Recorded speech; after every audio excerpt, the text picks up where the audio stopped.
Maligayang pagbabalik sa aking klase. Sa araw na ito ay bibigyan natin ng tuon, tatalakayin natin kung ano nga ba ang homogeneous at heterogeneous na wika. Ano rin ang mga variety ng wika base sa magiging pagpapakahulugan natin sa homogeneous at heterogeneous na wika. Ano ang kaugnayan ng variety ng wika sa mga uring ito ng wika. Okay? So, simulan natin sa pagkilala kung ano nga ba ang homogeneous at heterogeneous na wika.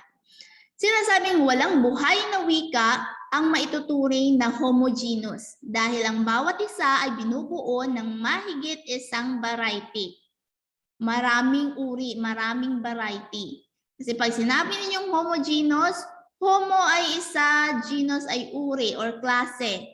Heterogeneous, hetero ay marami, tapos genus ay uri or klase. Kaya pag sinabi niyong homogeneous, mangangahulugan lamang yan na magkakaroon lamang tayo ng homogeneous na wika kung ang lahat ng gumagamit nito ay pare-parehong magsalita. Gaya na lamang halimbawa, kung ganito ako magsalita, yung mga individual na makakasalumuha ko rin ay ganito rin magsalita. Kung mapapansin ninyo, hindi naman natin nakikita yan sa panahon ngayon sapagkat bawat isa sa atin ay may kanya-kanyang paraan, may kanya-kanyang intonasyon, tono sa pananalita.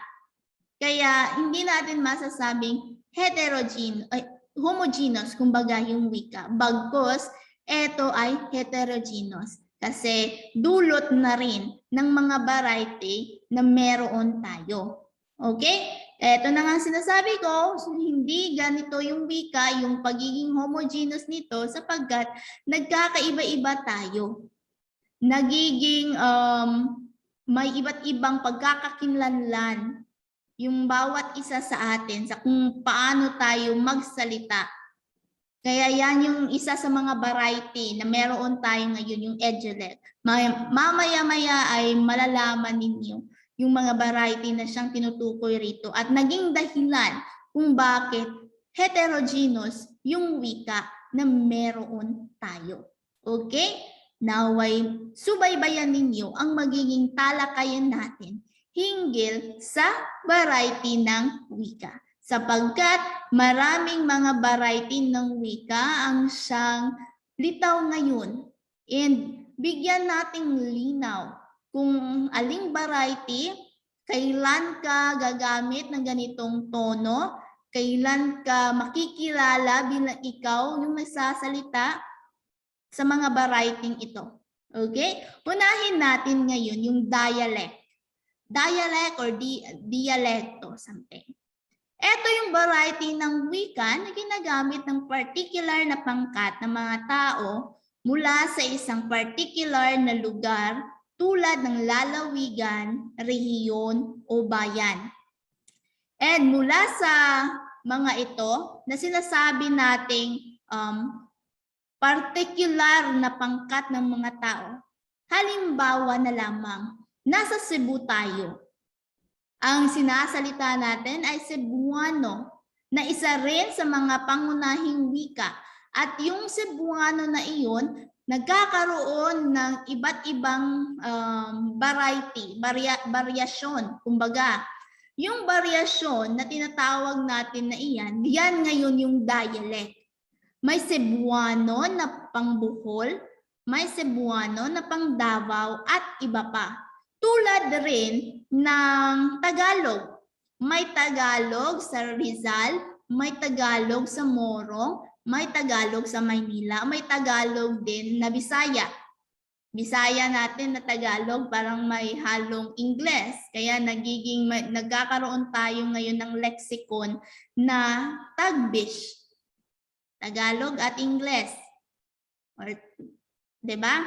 So ganyan yung dialekto, nasa pangkat, yung particular na pangkat ng tao yung gumagamit. Nakikilala natin ang pangkat ng tao na iyan sa kung saan siya napapabilang dahil sa kanyang dialekto or dialect na sinasalita. Okay? Nakabibilang siya sa particular na lugar. Mapalalawigan man yan, rehiyon, or bayan.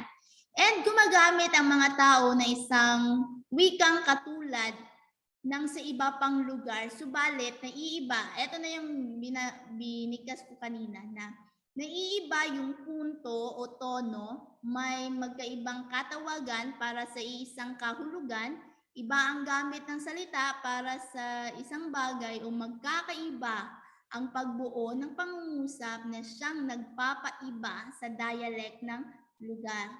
Okay?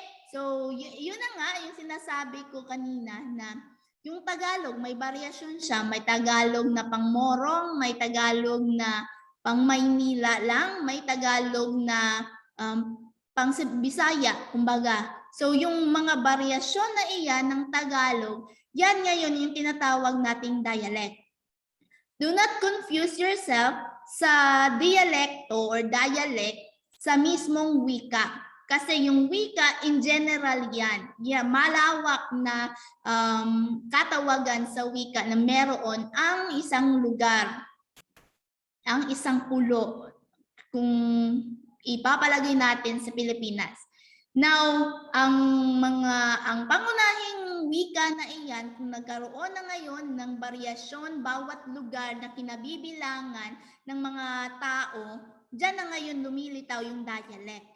Nagkakaiba yung mga pagpapakahulugan nila ng salita sa ibang mga termino, ngunit andoon pa rin yung mga terminolohiya na kung saan magkakaintindihan pa rin sila kung makikipagtalastasan sila sa mga taong iyon. So yan yung dialect. Okay? So halimbawa dito sa atin, yung sa Maynila na paggamit ng panlaping at mag. Sa atin, gumagamit tayo ng mag. Halimbawa na lamang rito, ito. Magkain tayo sa mall. Or tapos, yung iba naman, yung kausap mo, is gumamit siya ng panlaping Kumain tayo sa mall. Kung mapapansin ninyo, kahit na nagkaroon ng variasyon sa dialekto nila, yung dialect na ginagamit nila, magkain tayo sa mall, yung panlaping ginamit niya sa kain is mag, tapos sa kabila naman is pero andoon pa rin yung kanyang kahulugan ba, naiintindihan pa rin ng taong kausap niya yung ibig sabihin ng nasabing pahayag niya. Dahil may mga kaunting pagbabago lamang sa pananalita. Magkain tayo sa mall. Siguro pawang mga Bisaya yung gumagamit nito. Tapos yung isa namang variasyon ng Tagalog or Filipino is yung kumain tayo sa mall. So kung mapapansin ninyo, same. Yun rin lang naman yung nais niyang iparating. Yan ngayon yung dialect, pinaparating ng dialect sa isang pangkat na lugar. Sa mamamayan, sa isang pangkat ng mamamayan sa isang lugar. Nagkakaiba yung mga variasyon ng pananalita ng mga pangunahing wika. Halimbawa ilan pang halimbawa, yung Tagalog sa Rizal, tapos ikumpara natin sa Tagalog sa Teresa, Morong, Cordona at Baras. Ito yung mga lugar na to, okay? So sa Rizal, yung timba, yung tawag sa pail, timba. Sa ibang lugar, yung Teresa, Morong, Cardona, and then Baras, ang tawag nila is sintang. Same goes with hikaw, naging panahinga. Yung ate, naging kaka. Yung tatay, naging tata. Yung biek, naging kulig. And then yung munggo, naging balatong. Diba? Kung mapapansin ninyo, variasyon ng dialect na meron ang bawat lugar ay nagkakaiba, yung ibang terminolohiya nagkakaiba. Yan ngayon yung dialect. Okay? So, iba yung pangunahin talaga na wika natin sa dialekto na meron tayo, sa dialect na meron tayo.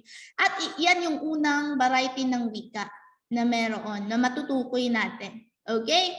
Now, para sa ikalawa, Ito naman ay yung EduLec. Pag sinabi ninyong EduLec, ito yung pagkakakilanlan ng isang individual. Nakikilala mo ang isang individual dahil sa kanyang EduLec, dahil sa paraan ng kanyang pananalita. Okay? So kahit na iisa yung wika na may natatanging paraan pa rin, o kumbaga may natatanging paraan pa rin ng pagsasalita ang bawat isa. Ako bilang isang individual, bilang Cebuana, ganito ako magsalita. Yung kapwa ko ka-Cebuana, iba rin yung paraan yan ng pagsasalita. At yan ngayon yung EduLec, yung pagkakakilanlan ng isang individual sa kung paano siya manalita. Lumulutang dito yung katangian at kakayahang natatangi ng isang taong nagsasalita. Okay? EduLec, yung pagkakakilanlan ng bawat individual sa paraan lamang ng kanyang pananalita.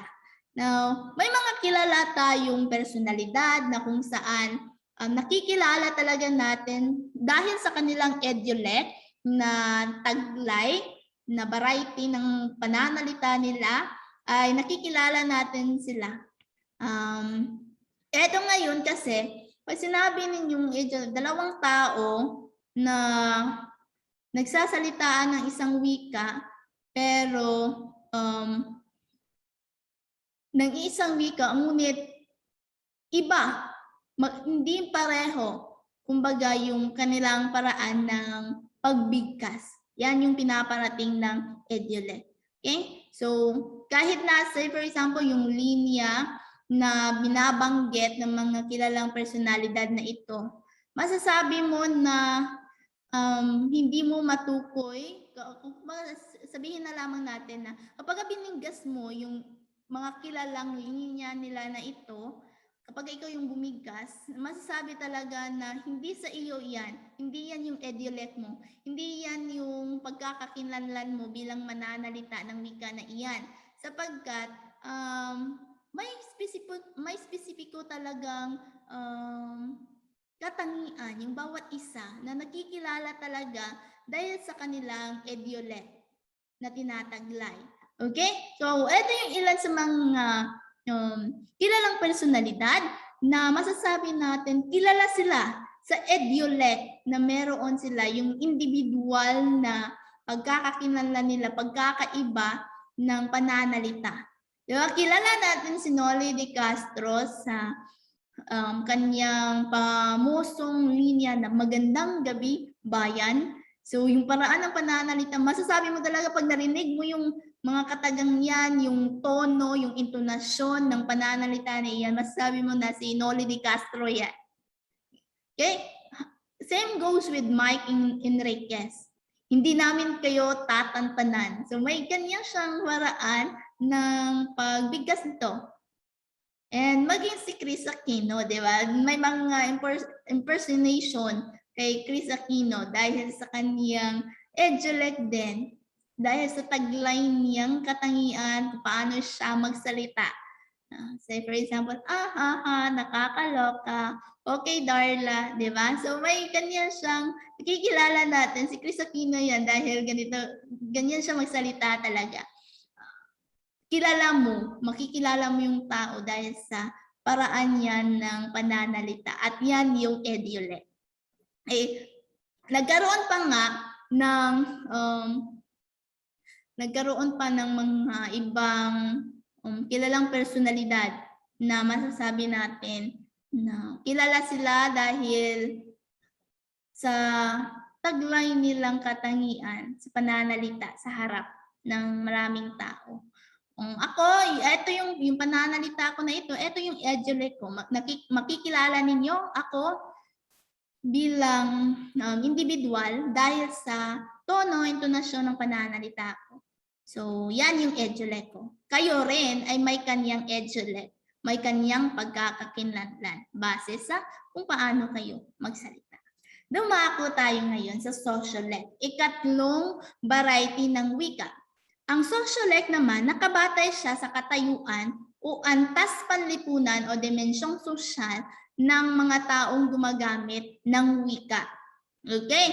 Now, pag sinabi nyo kasi sociolect, eto na ngayon, patungkol na siya sa lipon ng individual na kinabibilangan mo. Kapansin-pansin kung paano makikitang nagpapangkat-pangkat yung mga tao batay sa ilang katangian. Diba? Diba may kanya-kanyang terminolohiya, may kanya-kanyang pananalita ang matatanda sa bata, sa mga edukado at sa mga hindi nakapag-aral, sa mga tambay, sa mga nakapag-aral, di ba? Sa babae, sa lalaki. May kanya-kanyang pagpapangkatan base sa katangian na meron ang bawat grupo, ang bawat pangkat. Yung paraan ng pananalita ng mga bata ngayon, yung mga kabataan ngayon, yung ilan sa mga matatanda ay hindi na nila nauunawaan. So, mga terminolohiyang hindi na nila alam. May mga buzz-and na sa mga kabataan, may mga na binabanggit at iba pa na mga terminolohiya. Pero yan yung naging isa din sa variety na natukoy na ayon sa pangkat na kinabibilangan ng isang individual. Now, isa-isahin natin yung sociolect. Kasi sa sociolect, ayon pa nga kay Rubrico 2009, ang sociolect ang pinakamahusay na palatandaan ng stratifikasyon ng isang lipunan na siyang nagsasaad sa pagkakaiba ng paggamit ng wika ng mga tao na nakapaloob dito batay sa kanyang katayuan sa lipunan at sa mga grupo na kinabibilangan. Kung ang dialect ay yung grupo, yung lugar na kinabibilangan mo, yung edulect is yung pagkakakilanlan mo bilang individual, yung sociolect naman is yung grupong kinabibilangan or yung katayuan mo sa lipunan. May paraan ng pananalita, makikilala mo ang isang tao na siya ay mayaman or di kaya mahirap lang dahil sa kanyang pananalita. Makikilala mo yung tao na matanda na yan or di kaya bata pa na nakapag-aral o hindi nakapag-aral o may trabaho sa walang trabaho, makikilala mo siya dahil sa tinutukoy natin na variasyon na ito na sociolect, yung pangkat na kinabibilangan niya. Okay? So, isa-isahin natin ngayon kung ano-ano yung mga matutukoy natin na sociolect. Isa na riyan is yung tawag natin na yung mga gay lingo, mga Becky language. Okay? Napapabilang siya sa sociolect. In a sense na hindi ka mapapabilang sa pangkat nila kapag hindi mo sila mauunawaan kung hindi mo rin alam yung pananalita na ginagamit nila. May kanya-kanya silang paraan ng pananalita. Yung Becky language, kumbaga, wika ng mga Becky, kumbaga. Dito ay parang may pagbabaliktad ng mga salita na ginagamit nila, pero sila sa pangkat nila lamang nagkakaintindihan. Say for example, pag binigas nila yung katagang bigalo pala is sa normal na katawagan is malaki. When you say givenchy, ibig sabihin pala pahingi, diba? Pahingi or magbigay ka. When you say Julie Andrews, nangangahuligan pala na nahuli, 'di ba? So may kanya silang wika na sila sa pangkat na iyon ng pangkat ng lipunan na iyon, sila lamang yung nagkakaintindihan. And para kung gusto mong mapabilang at maintindihan sila, na dapat mong pag-aralan yung kanilang wika. Okay? So, ganyan.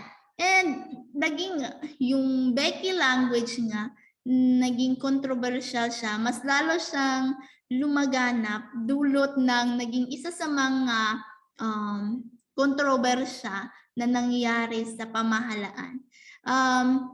Ito yung naging palitan ng patutsada ng mga tagapagsalita ng kampo ng Pangulong Aquino at ni Vice President Binay na nag-ugat sa naging CHONA o yung True State of the Nation Address. Kumbaga, sa nangyaring ito, tinawag kasi ni Lacerda ng charot ang isang biro, kumbaga yung CHONA ni Vice President Binay. Tapos sumagot naman si Joey Salgado na siyang tagapagsalita din ng Office of the Vice President ng katagang ito. Imbay ang fest ni Secretarius dahil trulalo ang spluk ni Vice President. Pero ang sona ng Pangulo, tsaka ever sa madlang people dahil hindi true lalo. So mula sa naging bangayan na iyon nila nang dahil doon na gumamit ng gay lingo or gay language, mas lalong na napaunlad at nakilala yung gay lingo sa lipunan.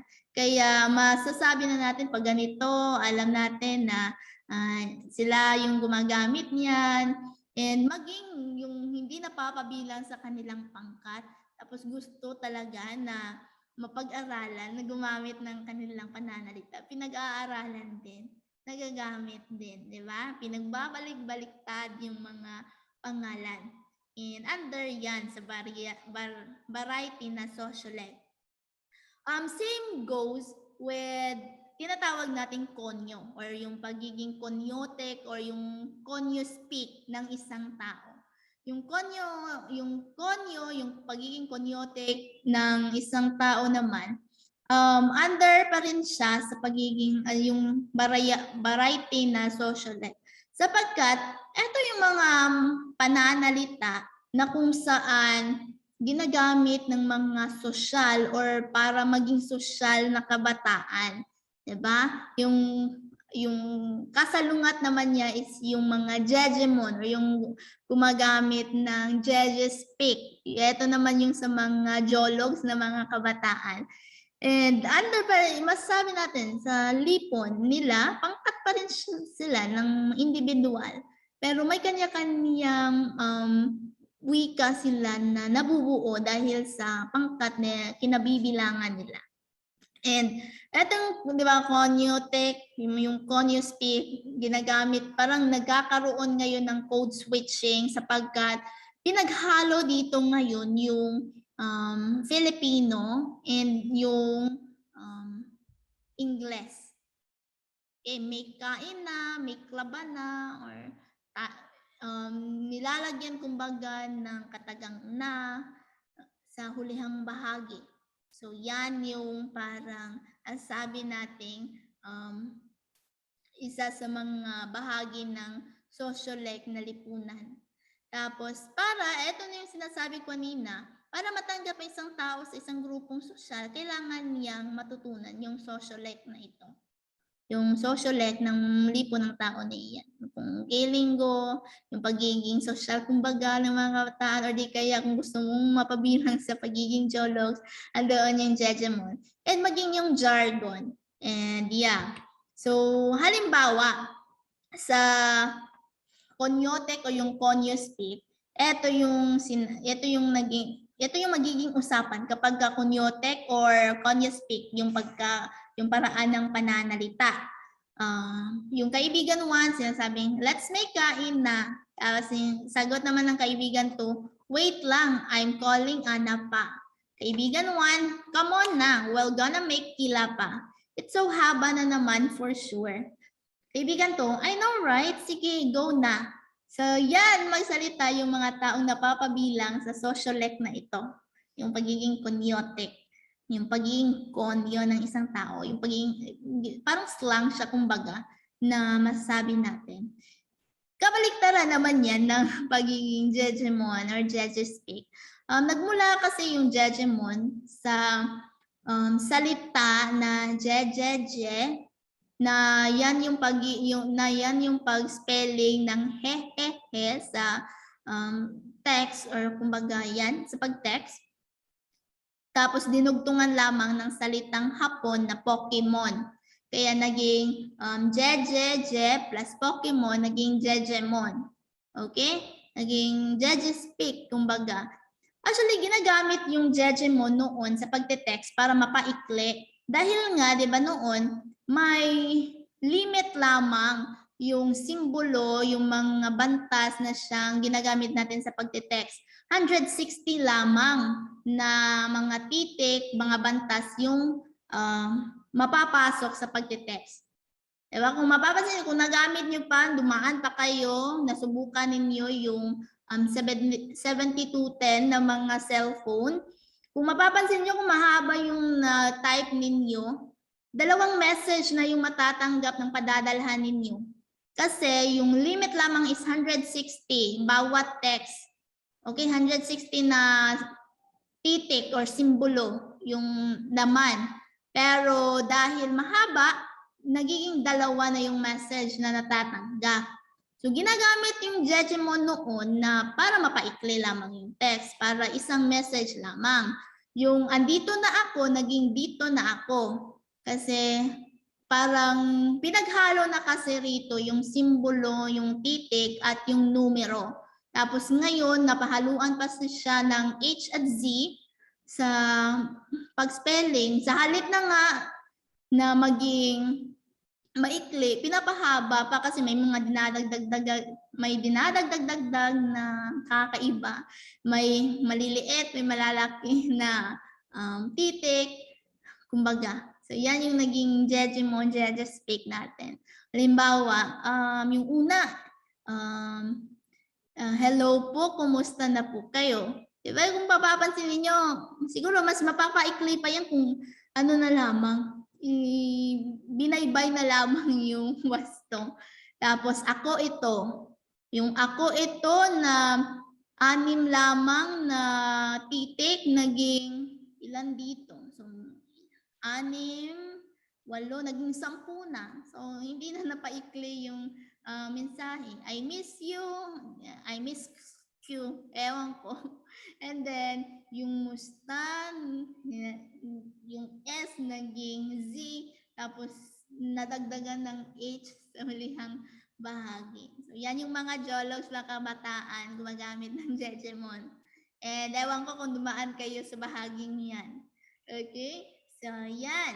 And maging yung jargon.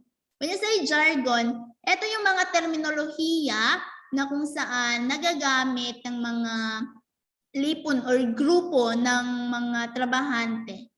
Okay, say for example, yung profession ba? Profession, under profession. Halimbawa, ako ay isang guro. Makikilala kami sa pag-uusap namin, halimbawa sa lipunan, na mga guro kami dahil sa mga terminolohiyang ginagamit namin. Class records, Form 1, Form 2. Kapag magsasalita kami sa labas niya sa paaralan, makikilala kami na mga guro kami dahil sa mga terminolohiyang iyan. Same goes with mga doktor, mga abogado, mga engineer. So, yan yung jargon na siyang tinutukoy under sociolect. Okay? So, I hope na kuha kung ano yung variety ng wika na sociolect. Tumako tayo ngayon sa ethnolect. Ethnolect naman, variety siya ng wika mula sa ethnolinguistikong grupo. Ang salitang ethnolect ay nagmula sa salitang etniko plus dialect. Okay? So, etniko plus dialect. Ito yung lipon ngayon, yung mga matatanda na. Ito na yung mga masasabi nating takot na tayong mawala ito na yung mga wika na kung saan, variety ng wika na kung saan, baka sa kalaunan ay mamatay na. Wala, hindi na natin makikilala ba or matutunghayan. Dahil ethno-linguistic kung grupo, ito yung mga tribu-tribu, kumbaga. Diba? So, taglay ng mga salita, yung nagiging bahagi na ng pagkakakilanlan ng mga pangkat etniko. Nakikilala siya kabilang siya sa pangkat etniko na iyan dahil sa terminolohiyang ginagamit niya. Okay? So, mga halimbawa nito is ito. Vakul, when you say vakul, ano siya? Ginagamit siya or gamit siya ng mga taga-Ivatan na pantakip sa ulo sa init man o sa ulan. Kung makakakita kayo ng mga dokumentaryo, may mga matatanda na kung saan nagtatakip sila ng parang hay, sa English hay, tapos gawa siya sa mga dahon. Ewan ko ano yung tawag na termino na dahon na iyon. Basta ginagamit nilang parang pinapatong nila sa ulo, ginagamit nilang parang umbrella, tapos gawa siya sa ugon. Ewan ko, ugon ba yun? Basta yan. Yung mga parang buhok na nila, nagiging parang buhok nila kasi tumatakip sa kanilang ulo. Nilalagay nila sa kanilang ulo. Yan yung bakul na tinatawag sa Ivatan. Yung mga terminolohiya, yan under sa kanilang pangkat etniko. So yan yung ethnolect na variety ng wika. Bulanon, ibig sabihin full moon. And then, yung paggamit ng mga taga-Ibaloy ng sh na tunog sa simula, gitna, or di kaya wakas ng kanilang salita, yan, nakikilala din sila sa ganyang ethnolect nila na nilalagyan ng sh sound yung salita nila, mapasimula, gitna, o wakas. Halimbawa, yung shua. Shua, na dalawa yung sa salita nilang dalawa, 'di ba? Maaari nating duwa or duha, 'di ba? Naging shuwa sa kanila. Yung sadshak, yung kaligayahan, Persian na hawak. So, parang yung paggamit nila ng yung sh sound sa kanilang pananalita. Yan yung ethnolect nila. 'Di ba? So, that's it para sa ethnolect. Dumako tayo sa sunod, yung register.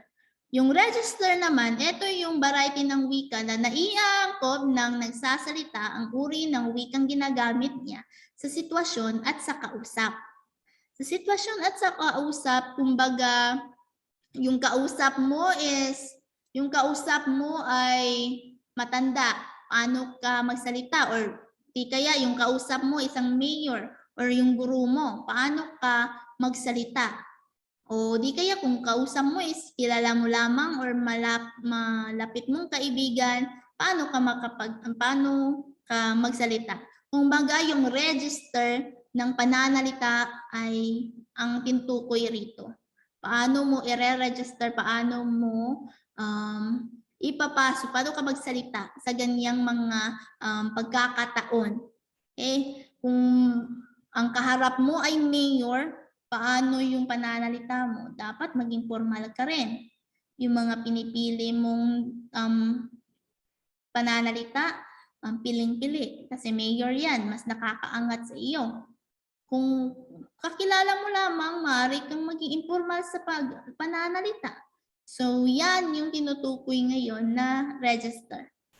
Okay? Naiaangkop. Halimbawa, kung ang kausap mo ay ang malapit mong kaibigan, sasabihin mo na hindi ako makakasama, wala akong datong. Wala akong datong yung pera, kumbaga. Kung malapit na kaibigan, pero kausap mo is yung guru mo, tinatanong kung bakit hindi ka makakasama, hindi ako makakasama dahil wala po akong pera. So imagine the register sa paraan ng pagbibigay niya ng kaniyang pagsasalita niya na iiba dahil sa kung sino man yung kausap niya. Okay? Yan yung register. sunod na variety is yung Pidgin at magiging kaugnay nito ang Creole. Okay, unahin natin yung Pidgin. Pidgin, ito yung umusbong na bagong wika o tinatawag sa Ingles na nobody's native language, yung Pidgin, or katutubong wikang di pag-aari ni numan. Nangyayari yung wika na ito na hindi magiging pagmamay-ari ng sino man, mapaanong pangkat man yan yung wika. Nangyayari ito kapag may dalawang taong nagtangkang mag-usap, subalit pareho silang may magkaibang unang wika, kaya di magkaintindihan dahil hindi nila alam ang wika ng isa't isa. Pinakahalimbawa na nito is yung pananakop sa atin ng mga Espanyol. Sinakop tayo ng mga Espanyol, nagtungo yung mga Espanyol sa Zamboanga. Yung mga katutubo natin doon ay hindi maintindihan kung paano magsalita ng Espanyol. Same goes din ng mga Espanyol, hindi sila magkaunawaan. At nanatili yung mga Espanyol, kumbaga, sa kanilang lugar. Paano sila magkakaintindihan? Paano sila mag-uusap? Kung hindi o kung wala man lang silang isa sa mga wika na alam nila. Kaya nagkaroon sila ng pag-uusap na bumuo ng isang panibagong wika na silang dalawa ay magkakaintindihan. Yan ngayon yung Pidgin. Kaya natawag ngayon yan na nobody's native language kasi yung dalawang tao na iyon, yung dalawang grupo ng mga tao na hindi magkaintindihan dulot ng kanilang unang wika na bumuo ng panibagong wika, yan yung Pidgin. Hindi siya pagmamay-ari ni numan sa kanila. Okay? Kasi nabuo lamang sila sa pangangailangan na dapat silang makapag-communicate sa isa't isa. Yan yung Pidgin. Okay? Walang nagmamay-ari ng wika na nabuo na iyan. Since binuo siya para magkaintindihan yung dalawang panig na hindi may parehong o may iba-ibang wika na pinagmulan. And yan na ngayon, matapos magkaintindihan, nakabuo na ng mga terminolohiya na kung saan naiintindihan ng dalawang panig, yung mga naisisilang ngayon na mga bagong bata mula sa yung panibagong wika na iyon, yung mga naisilang na bata, tapos nakamulatan nila yung bagong wika na nabuo, tapos may sistema na kumbaga, yan na ngayon ay natatawag nating Creole. Ito yung wika na nagmula sa Pidgin, na nagiging likas na wika o unang wika ng mga batang isinisilang sa komunidad ng Pidgin. Okay? So, yung bagong wika na nabuo ng dalawang panig para sila ay magkaintindihan, tapos may mga bata na naisilang, tapos nakamulatan nila yung Pidgin na salita, naging likas na sa kanila yung pananalita na iyon, kaya natawag na siyang Creole. Dahil yung Creole nagagamit na siya sa mahabang panahon. Sapagkat nagkaroon na ito ng pattern, nagkaroon na siya ng tuntunin, may istruktura na siya kumbaga. Okay? So yan na yung Creole. Yung Creole ay mula sa Pidgin na nagawa ng tao o ng mga panig na hindi magkaintindihan. Isa sa mga pinakamagandang halimbawa na Creole ay yung wikang Chavacano. Okay? Yung Chavacano na wika. Kung mapapansin ninyo yung mga taong marunong magsalita ng Chavacano, halos siya na Filipino, yung wika ng mga katutubo natin, and then yung wikang Espanyol. Okay? Kasi sa Zamboanga yung nabanggit ko, Zamboanga, dumaong doon yung mga Espanyol, hindi sila magkaintindihan, bumuo sila ng wika na yung mga terminolohiya na alam nila, yung dalawang panig na iyon, alam nila na yan yung terminolohiya para magkaintindihan lamang sila. Yun yung nabuo nila, yung Chavacano na wika. And dahil may mga bata na naisilang, tapos nakamulatan nila yung Chavacano na wika, naging Creole na yung, naging Creole na yung pananalita nila.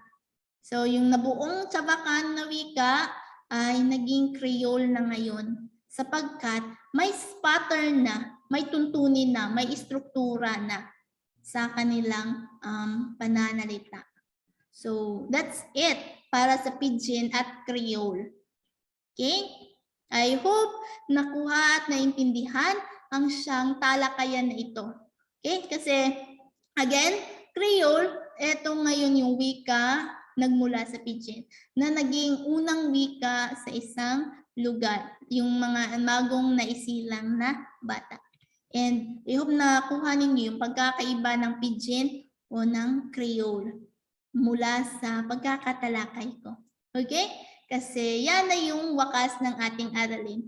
Kung may katanungan or paglilinaw man kayo, idulog agad ito sa akin. Itanong ito sa akin nang sa gayon ay maliwanagan pa kayong ng mas maigi. Okay? So, salamat sa pakikinig.